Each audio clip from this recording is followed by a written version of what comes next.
Life in America was still exciting when things still had soul to it, authenticity.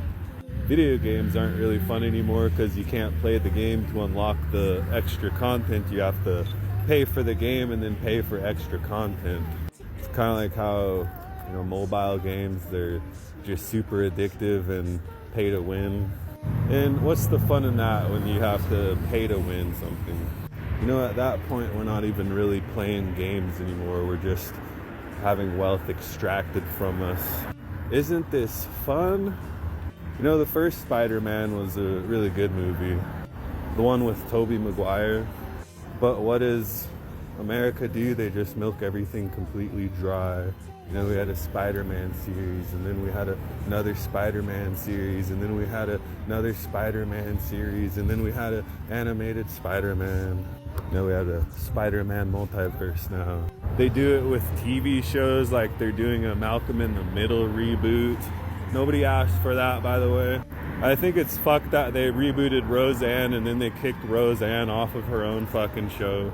And then they renamed it to The Connors. Like, what the fuck was that? And then they decided to use the TV show as a chance to push these goddamn messages of whatever.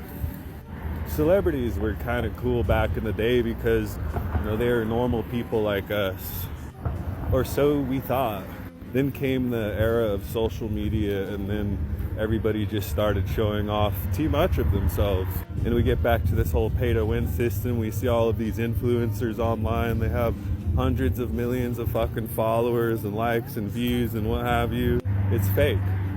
I did it on the first Jizzledy Freak profile because I was trying to generate some attention towards my music at the time. So I paid for advertisements, which got me a shit ton of followers. You could pay for fucking followers, you could pay for fucking comments, you could pay for everything. All of these influencers go into restaurants everywhere and they just treat the fucking people who work there like absolute shit. It's like, do you know who I am?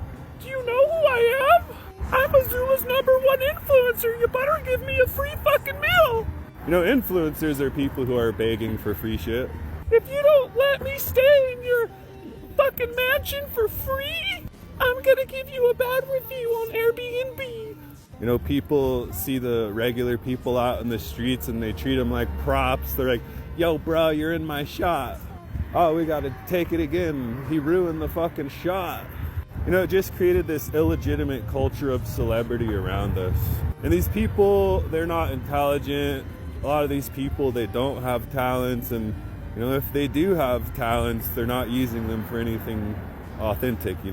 We see people on TikTok live and all they do is play fucking cover songs all day. And at first social media was kind of cool and we could see all of this different stuff and it was kind of exciting, but then we kind of just started to realize that a lot of these people are just corrupt. Being homeless, you often hear a lot of people talking just something crazy, and that's how you guys sound when you're talking about Democrats being woke devil worshippers. Christian America sounds schizophrenic as fuck. Like the way I see people talking, the shit I hear you talking about, and then I go to the homeless shelter and the crazy guys shouting about the exact same thing. Y'all are schizo as fuck. And I can't diagnose all of you all at once. I'm not a fucking doctor, but something's wrong with Americans right now, and I'm truly concerned about your guys' mental health.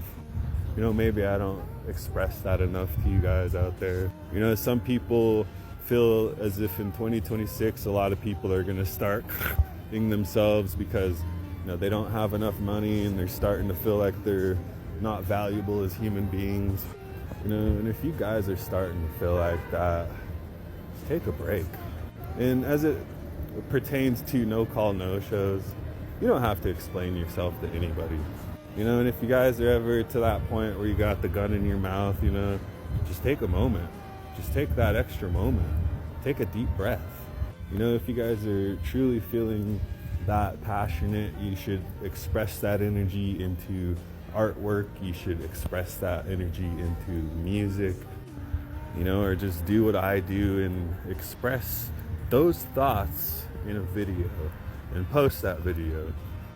Don't worry about how many views your video gets. Don't worry about how many likes your video gets, or who's commenting, or even what they're commenting under your video. You know, a lot of what I preach on my page is simply stopping, sitting still, taking that moment, you know, because in that moment you can simply pause. You don't have to make a decision like that. You don't have to make a decision like that. You know, because that's what a lot of life in America is designed around. It's designed to keep us in these heightened states of awareness.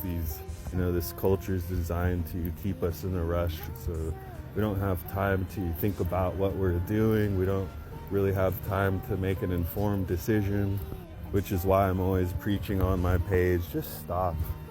Pay attention to what's happening around you. Sit still. You know, take all that shit in. You know, I understand a lot of Americans out there right now. You might be, you know, feeling at your wits' end. You might be feeling a little bit lonely, like you have nobody to talk to or nobody to relate to. You know, and that's just how the system is designed, because once you're in this desperate kind of way, this vulnerable kind of way, then these people like Christians can come and sink their fucking fangs into you. America's one of those systems that's designed to keep you weak and subservient, desperate. So then when they throw you 100, not even 100,000, I was being generous just now. You know, when they throw you 10,000, then you guys just chomp at it, like, oh, here's 10,000. I know that homes are 500,000. Try not to spend it all in one place, you know. And Americans do. You know, if you gave me $1 million overnight, you know, I'm sure it would absolutely fuck my life up in ways that I can't imagine. You know, I've never had $1 million, and, you know, I'm sure if I had $1 million, I'd be like anyone else who wins a massive jackpot through the Powerball. I'd just blow it.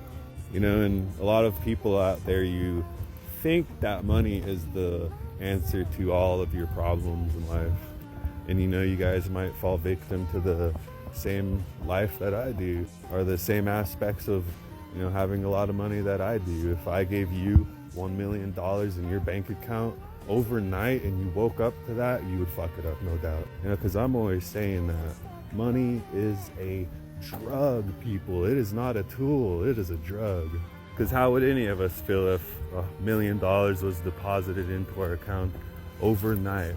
We would feel like we were on top of the fucking world. And a lot of people, they don't ever think about how they feel when they don't have any money. You guys act like addicts who are going through withdrawals.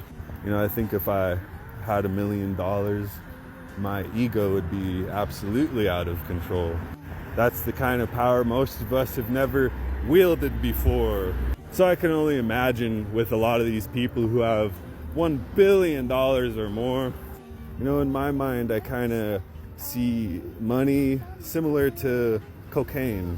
I just think about how funny it is that so many people, they talk about it, you know, cocaine or the dollar being stronger back in the 80s, and they can't connect the dots that this money that we have in 2025 has been so watered down that it's just worthless at this point. Like, it's insane that grandpa could work for $10 an hour for 20 years and, you know, he could buy a fucking home, send his kids to college, and put food on the table, keep his wife fucking happy. You know, here we are in 2025. You could work 60 to 80 hours, $20 an hour, and you still aren't gonna have enough to buy a home. You can't pay for an education. You can't buy a nice new car. You can't go on a nice vacation somewhere. You know, a lot of people work at these nice restaurants and they can't even afford to pay for a meal at the restaurant. The fact that restaurants have to comp meals for their fucking employees because they're that underpaid. I think it's frustrating how so many Americans take pride in all of this ridiculous shit. Like, oh, I left the tip, got that money. If you don't got that money, don't come in. I would bet multi-billionaires are some of the worst tippers out there known to man. And a lot of people never talk about how tipping started because they didn't want to pay people who were freed from slavery fair wages. That's the truth. here we are in 2025 and they still don't pay fair wages. I think it's fucked that some waitresses out there are making $2-3 an hour plus tips. Straight up.